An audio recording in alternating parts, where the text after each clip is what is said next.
कांग्रेस नेता सुरजेवाला का कहना है कि हरियाणा में कानून व्यवस्था इन दिनों वेंटिलेटर पर है, जिस पर जवाब देते हुए पूर्व राज्य मंत्री असीम गोयल ने कहा कि कांग्रेस वेंटिलेटर पर आ गई है, उसकी चिंता करे।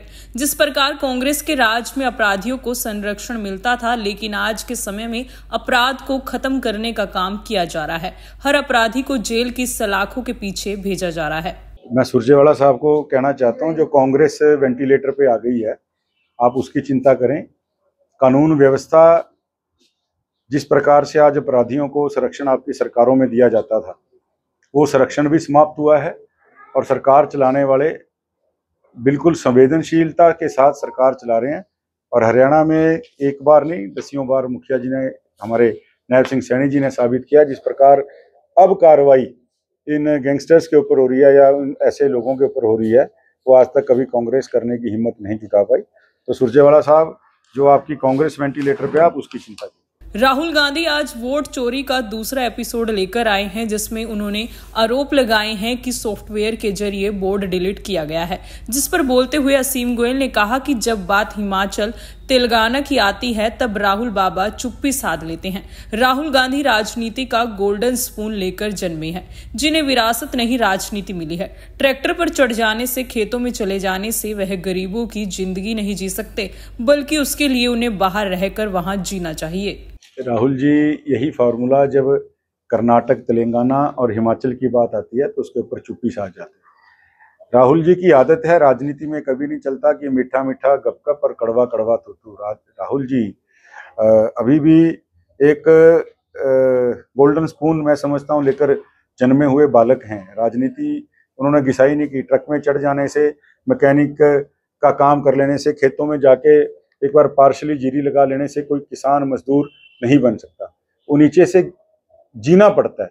और राहुल जी जो अब जबरदस्ती ये सब काम कर रहे हैं, मैं समझता हूँ राहुल जी ना तो ढंग से साधारण आदमी का मामला जी पाए, ना ढंग से वो एक गंभीर पॉलिटिशियन बन पाए, ना अपनी पार्टी को संभाल पाए।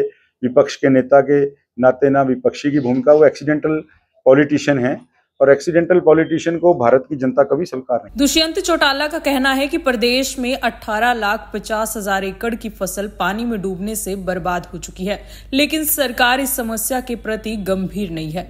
जिस पर पलटवार करते हुए असीम गोयल बोले कि सुरजेवाला और दुष्यंत चौटाला दोनों के ही आंकड़े अलग अलग हैं, जबकि नायब सैनी एक ऐसे मुख्यमंत्री हैं जो बाढ़ ग्रस्त इलाकों में गए और उन लोगों के साथ खड़े रहे जो बाढ़ में ग्रस्त हो गए। देखिए, सुरजेवाला साहब 30 लाख एकड़ बताते हैं, दुष्यंत चौटाला जी 18.5 लाख एकड़ बताते हैं। मैं समझता हूं पहली बार कोई मुख्यमंत्री नायब सिंह सैनी जी के रूप में ऐसा आया है, जिन्होंने हर जिले में बाढ़ ग्रसित एरिया कोई भी था, बिना किसी भेदभाव के जाने का काम किया। और हर जो बाढ़ पीड़ित है उस तक अपने आप को उसके साथ खड़ा करने का जो है काम आदरणीय नायब सिंह सैनी जी ने किया है। और जितनी संजीदगी से, संवेदनशीलता से हमारे मुखिया जी ने अधिकारियों को भी बड़ी कठोरता से निर्देश दिए हैं कि किसान साथियों का जो भी नुकसान हुआ है उसकी भरपाई करने के लिए हरियाणा सरकार उनके साथ खड़ी है। जो भी डेटा पोर्टल के नाते हमारे पास उपलब्ध होगा, निश्चित रूप से जो नुकसान हुआ है उन सबको जो है मुआवजा मिलेगा। जल्द ही लाडो लक्ष्मी योजना के तहत महिलाओं को पैसे मिलने शुरू होने वाले हैं, जिसे लेकर असीम बोले कि भाजपा जो कहती है वो करके दिखाती है, लेकिन कांग्रेस जो बोलती है वो कभी नहीं करती। कांग्रेस ने तेलंगाना, हिमाचल में जो भी वादे किए थे, आज तक वह पूरे नहीं हुए हैं।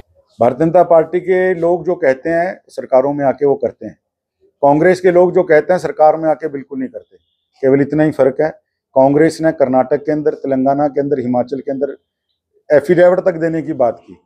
और जिस प्रकार से आज हिमाचल भी 27 के अंदर दोबारा चुनाव आ गया, कर्नाटक में किस प्रकार से त्राहिमाम हो रखा है। और मैं समझता हूँ पंजाब में, हमारे पड़ोस के सूबे में, आम आदमी पार्टी के जो बड़े नेता व्यवस्था बदलने की बात करते थे वो खुद भी बदल गए और पंजाब के लोग भी उनको बदलने को घूम रहे हैं। उन्होंने भी इस योजना के ऊपर कोई बात नहीं की। लेकिन मैं धन्यवादी हूँ आदरणीय नायब सिंह सैनी जी का, जो बात कही उसको पूरा करने के लिए। आज कोई हरियाणा में चुनाव नहीं है, 4 साल पड़े हैं, लेकिन नायब जी ने जो कहा सो किया।